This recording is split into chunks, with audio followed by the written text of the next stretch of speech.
बली की जय। हर हर महादेव। तो जितने भी फोर्थ ग्रेड के अभ्यर्थी हैं वो काफ़ी ज़्यादा परेशान हो रहे हैं फोर्थ ग्रेड में पदवर्दी को लेकर।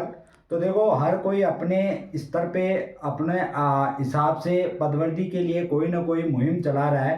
तो हम भी हमारे स्तर पर एक मुहिम चलाए हैं कि फोर्थ ग्रेड के अंदर जो पद है वो 75,000 से 80,000 के बीच में होने चाहिए। यानी कि ये हमारी मुहिम थी शुरू से, और मैंने इस पे लगभग काफ़ी लंबे समय से ही मैंने मतलब शुरुआत में इसकी पदवर्दी के लिए मैंने ही आवाज़ उठाई थी, यानी कि वीडियो वगैरह काफ़ी बनाया। काफ़ी सारे अभ्यर्थी भी जो जुड़े हुए थे उनकी मुहिम थी ये।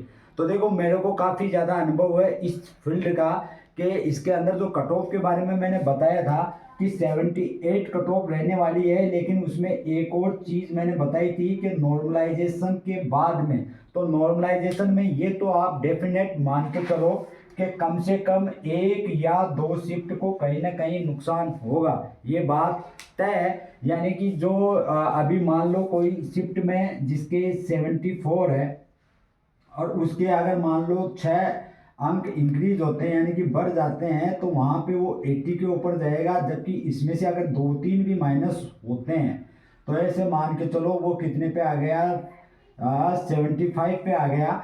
तो इस कहने का मतलब जो 74 वाला है वो कितनी कट ऑफ बढ़ा गया, यानी कि वो 6 क्वेश्चन की कट ऑफ बढ़ा के निकला है। यानी कि वो 74 कितने पे पहुंच गया, 80 पे। तो आपकी कट ऑफ इस प्रकार से बढ़ेगी। तो मैंने पहले ही कहा था कि जो नॉर्मलाइजेशन के बाद में जिसके 78 होंगे वही है। लेकिन अभी पूछे कि सारी शिफ्टों में कौन सा सेफ होगा, तो मैं बता दूं आपको, जिसके 90 के आसपास होंगे, यानी कि जो अगर कटने में आ जाए कोई सी भी शिफ्ट, मान लो आप, मैं नहीं जानता कौन सी शिफ्ट में माइनस होंगे, लेकिन मान लो उस शिफ्ट वाले को भी अगर ऐसे है कि मेरा श्योर हो, मेरे को नहीं मतलब है किसी भी नॉर्मलाइजेशन या सीटों से, तो उसके 90 प्लस होने चाहिए।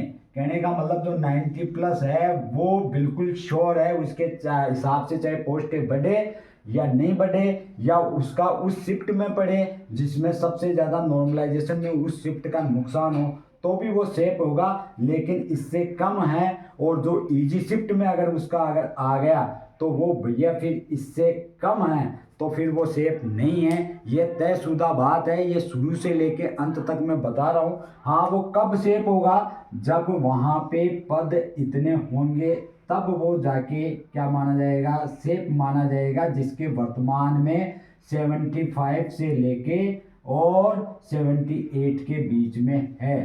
तो वो कौन सी शिफ्ट, वो शिफ्ट वाला शेप है जो सबसे ज़्यादा इजी, यानी कि नॉर्मलाइजेशन में सबसे ज़्यादा इजी मानी जाएगी। उस शिफ्ट में अगर इतनी पोस्ट होती है तो वो भी इसके अंदर सेफ होगा। और सबसे हार्ड वाला इतनी पोस्ट होंगी तब, तो मैं अभी भी दावे के साथ मैं कह रहा हूँ -17, यानी कि सबसे हार्ड शिफ्ट वाला जिसके 70 से भी कम है वो भी सेफ निकलेगा, इनके अंदर अपनी सीट तय करके जाएगा। ये तयशुदा बात है। अब के ये तो हो गई बात, अब इसमें हम अपने स्तर पे क्या कर सकते हैं। तो देखो, ये कहने की बातें हैं सब, आप ये सोच के चल लेना कि गवर्नमेंट अपने हिसाब से कुछ नहीं करती है। आप मांगोगे तो आपको मिलेगी, नहीं मांगोगे तो आपकी कोई सुनने वाला नहीं है। जहाँ पे भी पदवर्दी की आवाज़ उठी है, अभ्यर्थियों ने उठाई है, तब उसमें पदवर्दी हुई है। अब देखो, पशु परिचर का ले लो, उसके अंदर भी अभ्यर्थियों ने मांग उठाई थी कि इसमें पदवर्दी होनी चाहिए। लगभग 2 महीने 3 महीने अभ्यर्थियों ने प्रयास किया, तब जाके पशु परिचर में वर्दी हुई। इसके अलावा जो अन्य भर्तियां हैं उसके अंदर भी मांग की गई, जैसे अभी LSA गई है उसके अंदर अभ्यर्थियों ने मांग की तो उसमें पदवर्दी हुई। तो इस प्रकार से पटवारी की मांग चल रही है, उसमें भी होगी। फोर्थ ग्रेड वाले 21 लाख अभ्यर्थी हैं, लेकिन मुझे पता है सबको उम्मीद तो है कि इसमें पदवर्दी होनी चाहिए, लेकिन अपनी तरफ से कोई भी इसके अंदर सहयोग नहीं कर रहा है। तो सीधी सी बात है, अगर आप सहयोग नहीं करोगे पदवर्दी नहीं होगी, किसी भी हालत में नहीं होगी। तो ये अगर पद बढ़ाने हैं तो आपको अपनी तरफ से पूरा से पूरा समर्थन देना चाहिए।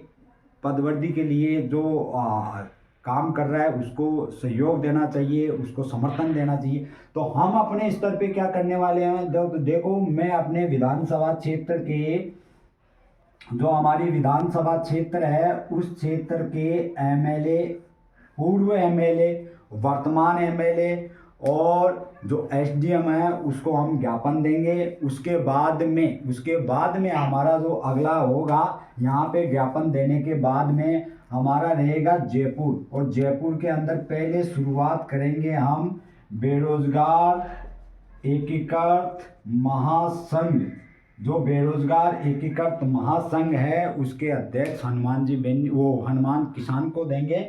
उनको ज्ञापन देने का मतलब ये है कि पहले हम उनसे चर्चा करेंगे कि आप अगर इसमें इंक्रीज, यानी कि ये पोस्ट अगर आप इतनी इंक्रीज करा सकते हैं और आप हमारा इसमें सहयोग करें, या तो सरकार मान जाए तो ठीक, नहीं तो हम आपके जो बेरोजगार एकीकृत महासंघ है उसके तत्वाधान में हम आंदोलन भी करेंगे, यानी कि हम धरना प्रदर्शन भी करेंगे।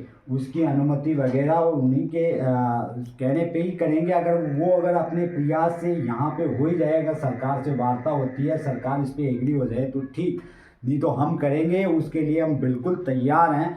तो मेरे क्षेत्र से काफ़ी सारे अभ्यर्थी हैं जिन्होंने बिल्कुल एग्री कर दिया, चाहे हमें 10 दिन 15 दिन कितने भी बैठना पड़े हम तैयार हैं।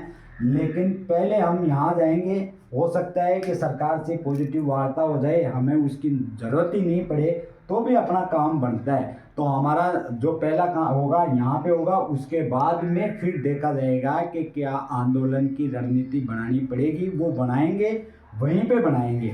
तो पहले हमारा यानी कि 1 या 2 तारीख के लगभग जो दिसंबर की, उसमें हम यहाँ पे ज्ञापन देंगे, फुलेरा क्षेत्र के अभ्यर्थियों को जोड़ेंगे, फिर उसके बाद में हम जयपुर की तरफ निकल।